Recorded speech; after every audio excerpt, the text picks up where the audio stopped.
Assalamualaikum warahmatullahi wabarakatuh. Bertemu dengan saya kembali, yaitu Muhammad Fatul Bahtiar. Sini saya akan memberikan contoh soal mengenai kinetika kimia, yaitu laju reaksi, supaya kita semakin paham dengan materi kinetika kimia, lebih-lebih di laju reaksi. Fungsinya untuk meremind atau merecall, mengingat kembali video pembahasan sebelumnya tentang kinetika kimia. Baik, di nomor 1 ini, yaitu pertanyaannya, jelaskan apa yang dimaksud dengan hukum laju suatu reaksi. Nah, untuk pengertiannya, hukum laju suatu reaksi adalah persamaan yang menghubungkan laju reaksi dengan konstanta laju dan konsentrasi. Nah, kita tahu bahwa rumus atau persamaan laju reaksi disimpan dengan lambang R kecil. Nah, untuk rumusnya itu ada konstanta dan ada konsentrasi. Nah, di sini saling berhubungan semua. Yakni ketika konsentrasinya bernilai tinggi, maka laju reaksi juga bernilai tinggi. Begitu juga dengan konstanta.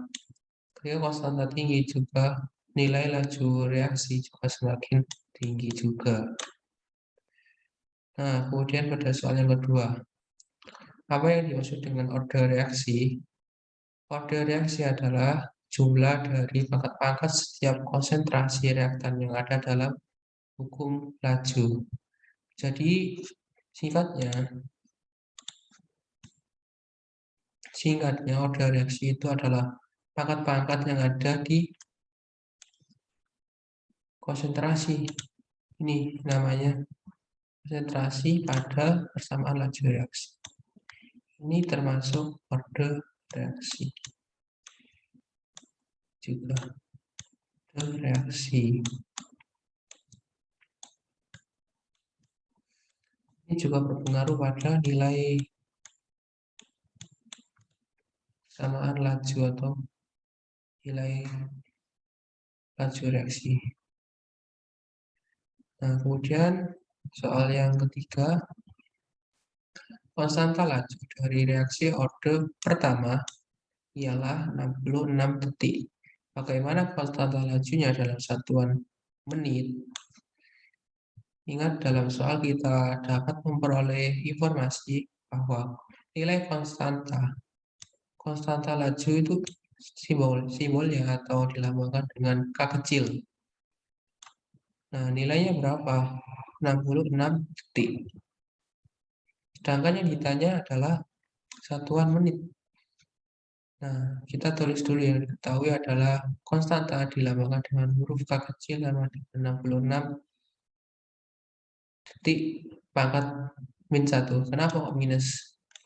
Karena ini di soal diketahuinya minus atau detik minus pangkat minus 1. Atau bisa ditulis seperti ini, 66 per S. Ditanya dalam satuan menit. Nah, kita bisa menjawabnya, yaitu kita tahu bahwa 1 menit adalah 60 second. Per menit itu adalah 60 second. Nah, kita bisa tulis faktor konversinya seperti ini. 60. Dalam 1 menit itu ada 60 detik. Ini bacanya 60 detik per 1 menit. Nah, kemudian kita kalikan dengan 66 ini. Jangan lupa untuk satuannya juga ditulis. Konstanta laju sama dengan 66 per S atau per detik dikali 60 detik per menit. S-nya di sini bisa kita coret karena ini di atas, kemudian ini yang di bawah. Sehingga bisa dicoret. Kemudian 66 tinggal dikali dengan 60. sama dengan 3.960 per menit. Oke. Nah, kemudian soal yang keempat, ini sebenarnya soal ini sudah muncul di penjelasan video kemarin, tetapi di sini lebih sederhana. Perhatikan reaksi A bereaksi dengan B menghasilkan produk. Dari data berikut yang diperoleh pada suhu tertentu, tentukan mode reaksi dan hitunglah konstanta lajunya. Nah, kemarin sudah dipelajari. Untuk datanya ini bisa diketahui ini datanya. Sedangkan yang ditanya mode reaksinya berapa, konstanta lajunya berapa. Nah, ingat kemarin untuk mencari mode reaksi pada ini tabel data seperti ini, kita harus menentukan order reaksinya satu-satu. Dimulai dari order reaksi zat A terlebih dahulu. Nah, caranya gimana? Dipilih data konsentrasi zat B yang sama, yaitu ada 1 dan 3. Nah, ini sama. Kita tulis persamaannya. Konsepnya adalah harga K1 sama dengan K3 pastinya ini. Harga K1 sama dengan K3. Nah, kita tulis rumusnya. Kita masukkan datanya di sini 3,80 di sini. Terus bentar. Ini 6, di sini. Ini juga ditulis datanya 1,50. Ini juga 3, konsentrasinya zat A 3, di sini 3. Jangan lupa pangkatnya. Nah, kemudian setelah dimasukkan seperti ini nilai Y kan nilai 1 karena habis kan. Nah, untuk yang nilai laju data 1 dan 3 itu diperkecil. Ini diperkecil ini. Kemudian ini juga diperkecil. Jadi 1/2. Sama-sama 1/2, maka nilai order reaksi zat A sama dengan 1. Karena berapapun 1/2 untuk menghasilkan 1/2 ini, maka di sisi kanannya harus pangkat 1. Gitu. Lanjut, setelah memperoleh order reaksi zat A, kita harus menentukan order reaksi zat B. Ini.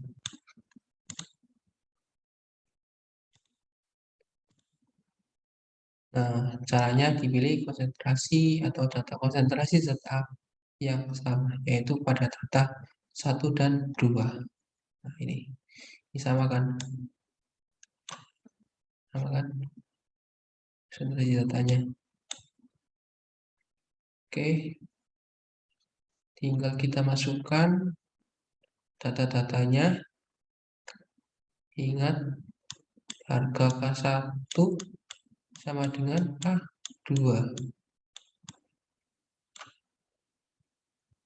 Oke, masukkan datanya. Ini K1, data seperti ini. Nah, nilai konsentrasi zat B-nya ini juga dimasukkan, kemudian diperkecil. Nah, ini cara memperkecilnya kita jadikan ke pecahan. 1,5 itu kalau kita buat pecahan akan menjadi 3/2 dan 2,5 itu sama dengan 5/2. Nah, ketika di sini seperti ini kita bisa coret duanya. Jadi 3/5. 3/5 sama dengan Y. 1 sama dengan, kalau 1 itu kan sama dengan 3/5 dibanggakan 0. Apapun yang dibanggakan 0, ingat akan bernilai 1. Sehingga Y ditambahkan nilai Y atau order reaksi zat B itu bisa ditentukan sehingga nilainya 0. Nah, order reaksi A dan order reaksi B sudah ditentukan atau sudah dapat nilainya, sehingga order reaksi total bisa ketemu rasio order reaksi zat A sama dengan 1 plus order reaksi zat B sama dengan 0. Maka order reaksi totalnya adalah 1. Maka persamaan laju reaksinya adalah V sama dengan K dikali konsentrasi zat A. Beda lagi kalau order reaksi totalnya sama dengan 2, itu akan beda lagi persamaan laju reaksinya. Nah, sudah ketemu nih sama laju reaksinya. Nah, selanjutnya kita bisa dapat menentukan konstanta lajunya. Setelah menghitung order reaksi, kita bisa mendapatkan persamaan lajunya sehingga bisa menentukan konstanta lajunya. Nah, untuk menentukan konstanta lajunya itu bisa kita ambil datanya dari data nomor 1 yang ini. Yang ini. Bentar. Yang ini.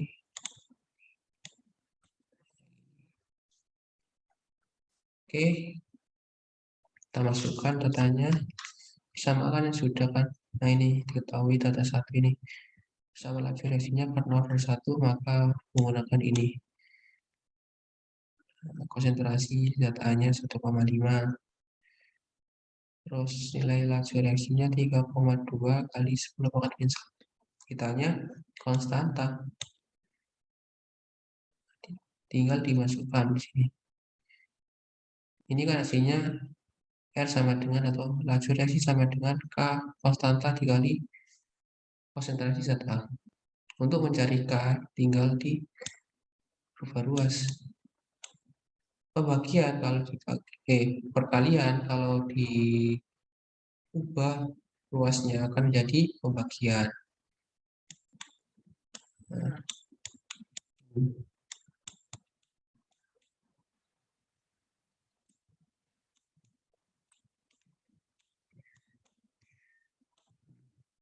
karena sini perkalian kan diubah ke sini jadi pembagian.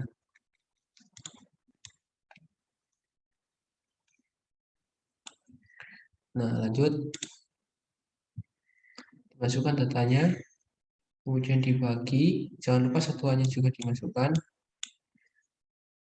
Nah, ini bisa dicoret sehingga nilai akhirnya adalah 0,21. Nah, kita masuk ke contoh soal yang terakhir. Kita baca dulu soalnya. Konstanta laju untuk reaksi order kedua yaitu 2NOBr. Jangan lupa ya, ini untuk reaksi konstanta laju untuk reaksi order kedua order reaksi harus di garis bawahi order keduanya adalah ini reaksinya, sama reaksinya. Kalau konstantanya itu nilainya 0,8 per konsentrasi kali detik pada suhu 10 derajat. Nah, ini pertanyaannya. A dimulai dengan konsentrasi 0,086. Berarti konsentrasi dimulai, ada kata-kata dimulai, berarti konsentrasi awal. Hitunglah konsentrasi NOBr sesudah 22 detik. Kita dapat informasi waktu. Waktunya diketahui 22 detik. Nah, untuk soal yang B, hitunglah waktu parunya. Waktu paruh adalah waktu setengahnya. Jangan sampai lupa ya. Bila NOBr 0 atau konsentrasi NOBr awal sama dengan 0,072 M dan konsentrasi NOBr awal juga sama dengan 0,054 M. Nah, kita kerjain dulu soal yang pertama. Kita masukkan ya data-datanya. 0,80 ini 0,80 dimasukkan di sini. Jangan sampai lupa reaksinya adalah order reaksi kedua. Konsentrasi NOBR awalnya juga dimasukkan. Konsentrasi NOBR awalnya nih 0,086. Waktunya ini 22 detik. Suhunya ini juga dimasukkan ya tadi. Kitanya konsentrasi NOBR sesudah reaksi. Nah, ini kita menghitungnya menggunakan persamaan konsentrasi waktu pada orde 2. Kalau orde 1, orde 0 itu beda lagi rumusnya. Kalau di orde 2 kita pakai rumus yang ini. Bentar. Pakai rumus yang ini.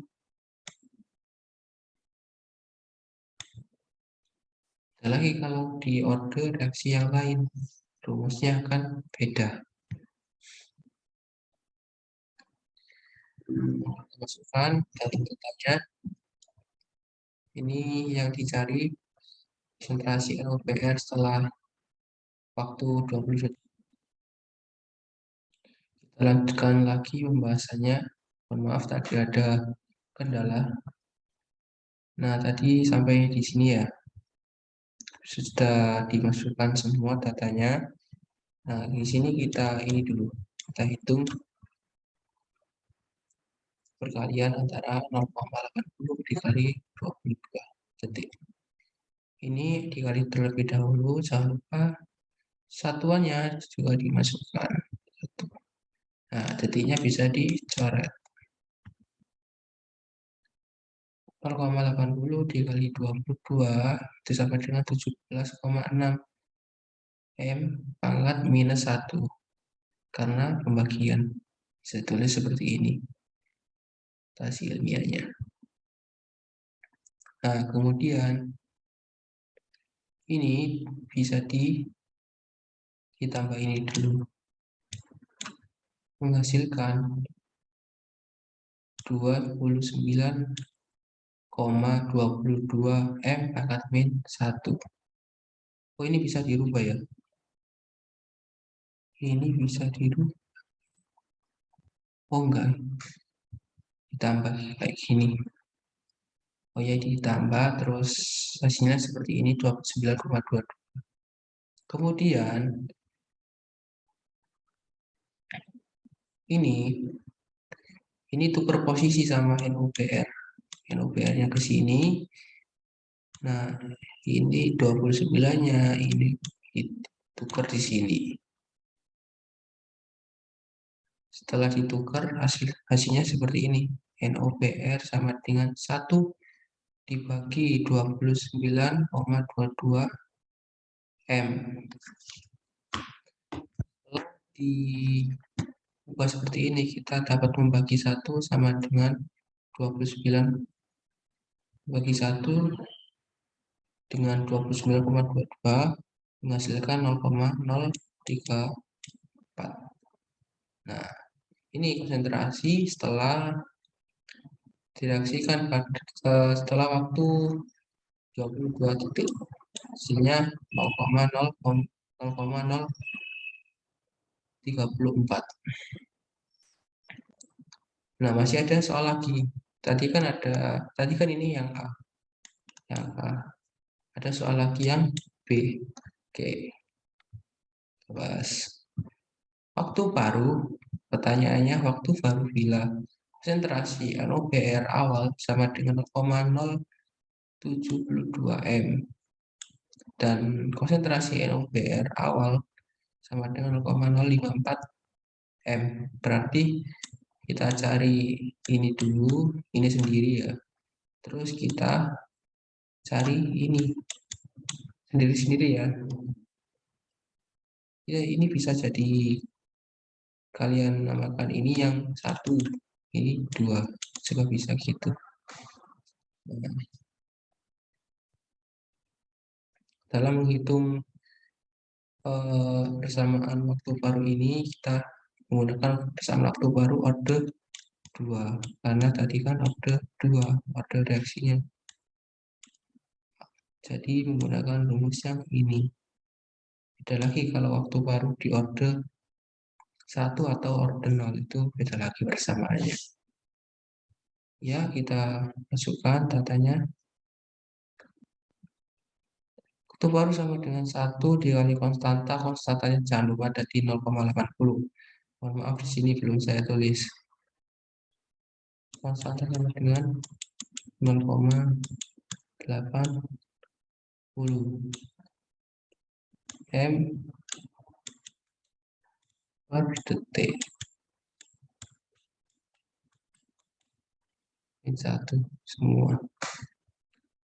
Jangan lupa juga satuannya dimasukkan dikali konsentrasi awalnya tadi NOPR 0,072 M. Tinggal dihitung, tinggal dikali. Ini bisa dicoret M-nya. Tinggal dihitung, nanti setelah dihitung dibagi dengan 1. Satunya dibagi dengan hasil hitungan di sini. Dihitungkan satu-satu ya, jangan langsung dihitung kayak gini.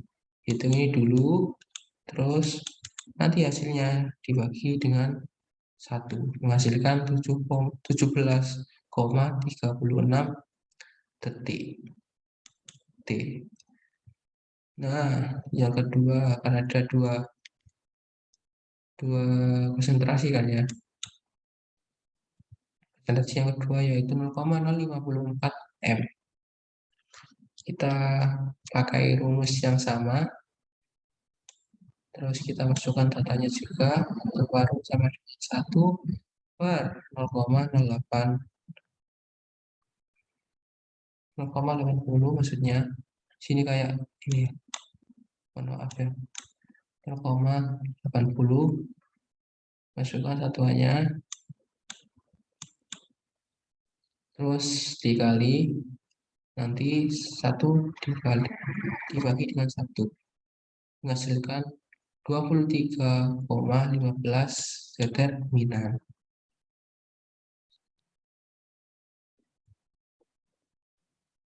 Kesimpulannya apa?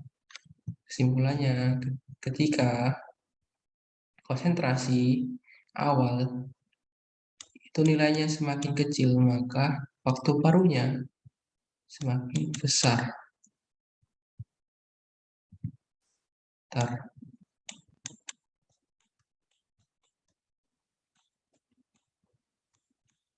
Sehingga konsentrasi suatu reaktan itu semakin kecil, maka waktu parunya akan semakin besar. Maka hubungan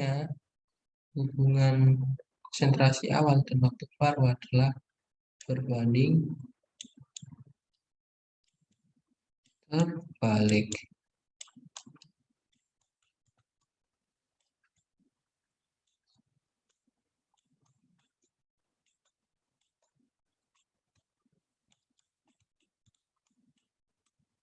Nah, cukup sekian pembahasan soal mengenai kinetika kimia. Untuk lebih jelasnya, ini soal itu saya ambil dari buku Kimia Dasar karya Raymond Chang. Kalian bisa mengunduh PDF-nya di internet atau nanti saya cantumkan di kolom deskripsi untuk kalian belajar atau berlatih soal-soal mengenai kinetika kimia. Nah, tetap semangat, terus latihan atau asah latihan kalian di bidang kimia. Semoga ilmu kalian bermanfaat. Sekian dari saya, mohon maaf apabila ada kesalahan kata ataupun perilaku yang tidak mengenakan. Saya mohon maaf yang sebesar-besarnya. Akhirul kalam, wassalamualaikum warahmatullahi wabarakatuh. Terima kasih.